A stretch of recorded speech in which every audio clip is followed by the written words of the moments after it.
Selamat datang di Klub Matematika, tempat belajar yang mudah dan menyenangkan. Oke, pada kesempatan kali ini kita akan belajar bersama-sama tema 3, subtema yang pertama, pembelajaran yang pertama bersama kami Klub Matematika, tempat belajar yang mudah dan menyenangkan.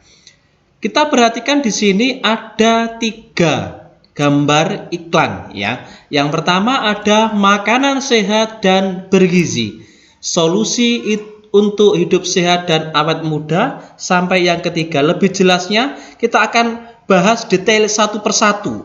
Mulai dari iklan yang pertama, yaitu makanan sehat dan bergizi. Solusi untuk hidup sehat dan awet muda. Kita perhatikan di sini ada gambar buah-buahan, kemudian ada tulisan yang memuat kata kuncinya. Kemudian yang gambar yang kedua juga sama.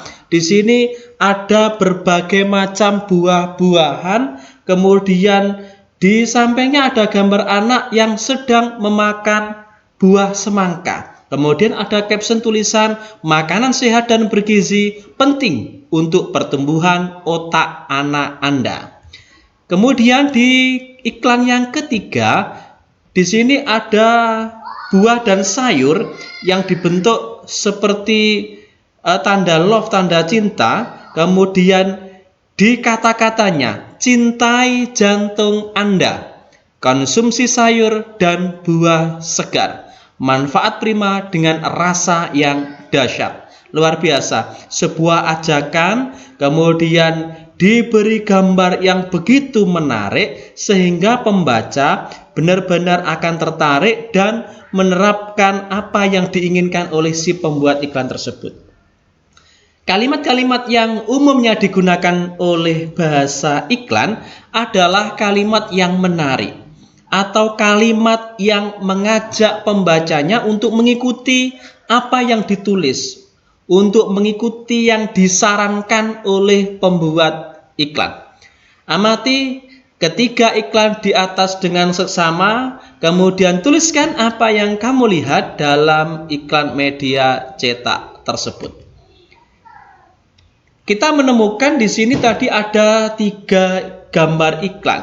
Di iklan yang pertama adalah ada gambarnya adalah buah-buahan yang segar.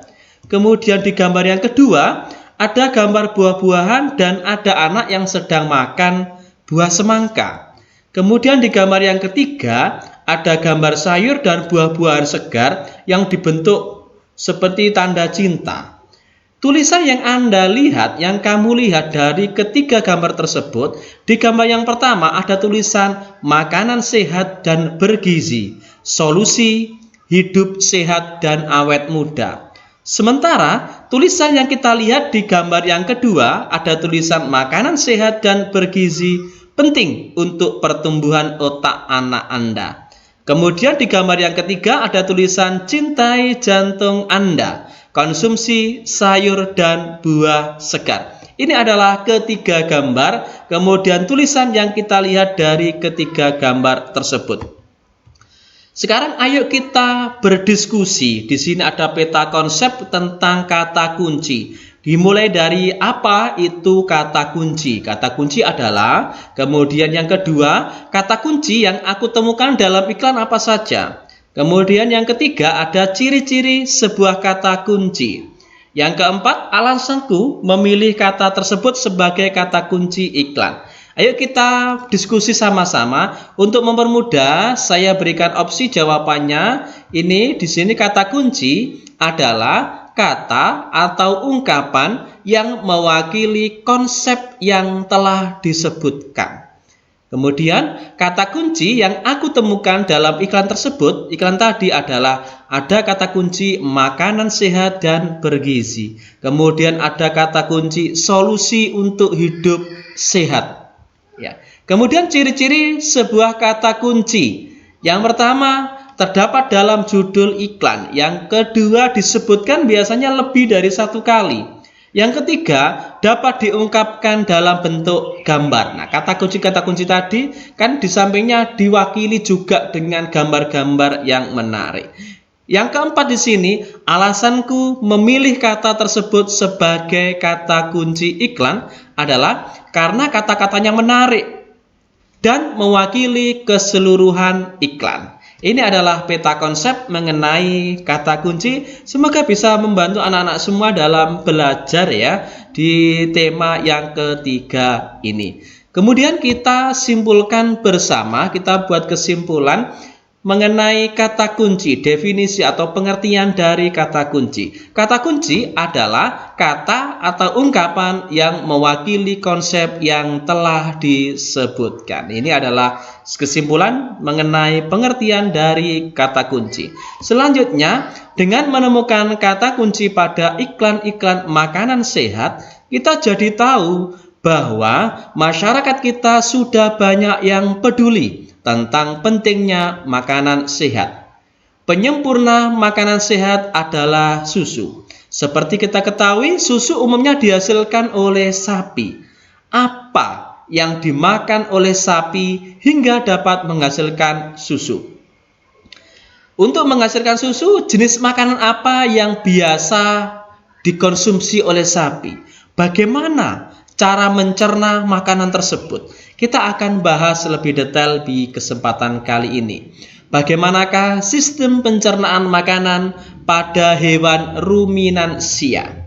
Kita simak penjelasan berikut. Apa ruminansia itu? Hewan ruminansia adalah kelompok hewan mamalia yang biasa memamah atau memakan 2 kali dan dikenal dengan hewan memamah biak. Contoh hewan ruminansia di sini adalah sapi, kerbau, rusa, domba, kambing, dan kijang. Sistem pencernaan hewan ruminansia lebih kompleks dibandingkan dengan pencernaan hewan lainnya. Pada hewan ruminansia terdapat 4 bagian lambung dengan fungsi yang spesifik. Selain itu, pencernaan makanan pada hewan ruminansia dibantu oleh beberapa mikroba atau bakteri dan protozoa. Mikrob tersebut dapat membantu mencerna rumput.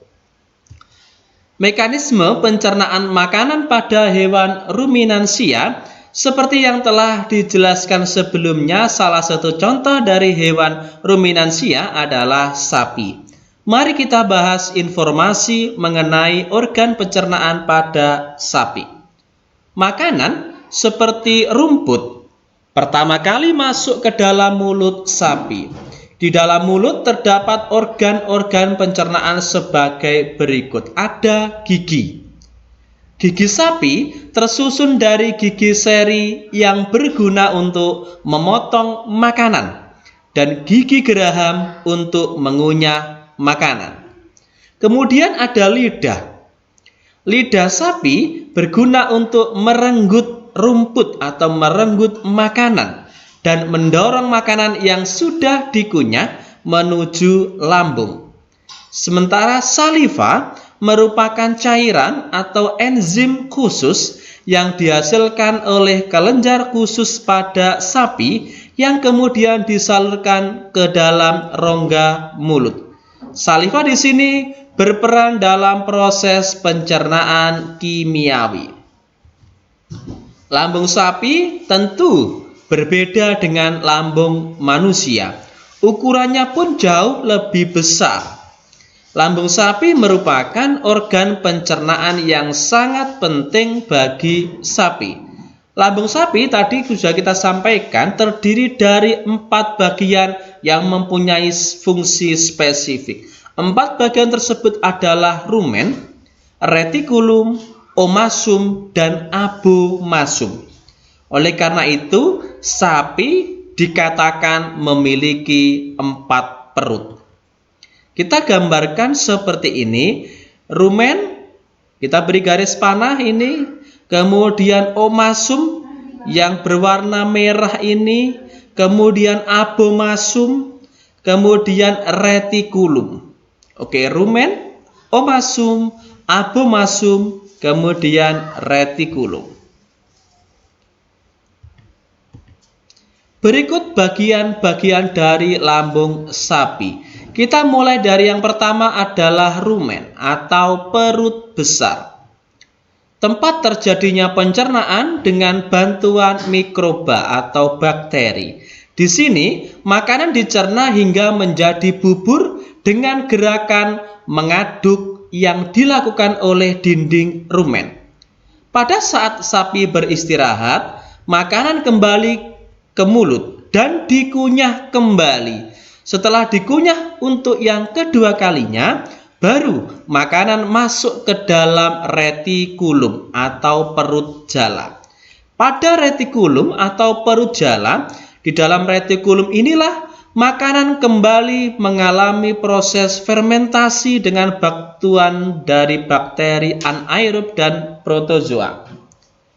Di dalam bagian perut ini terjadi proses absorpsi, penyerapan dan penyaringan benda-benda asing yang masuk bersama makanan sehingga tidak masuk ke dalam omasum atau perut kitab.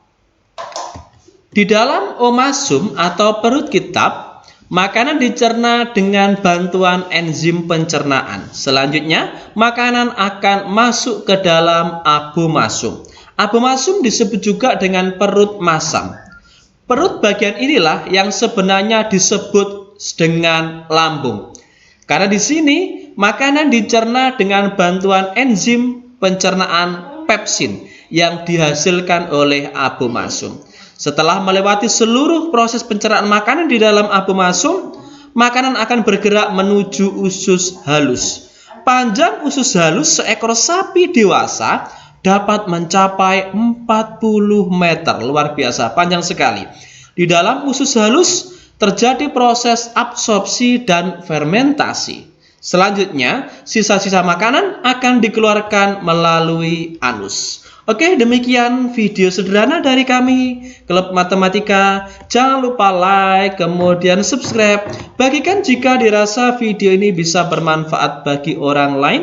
Terima kasih dan tonton kami di video selanjutnya di Klub Matematika. Untuk pembelajaran tematik dan matematika, kita akan upload setiap pagi pada pukul 07.00 agar bisa digunakan oleh anak-anak semua untuk belajar. Semoga bermanfaat.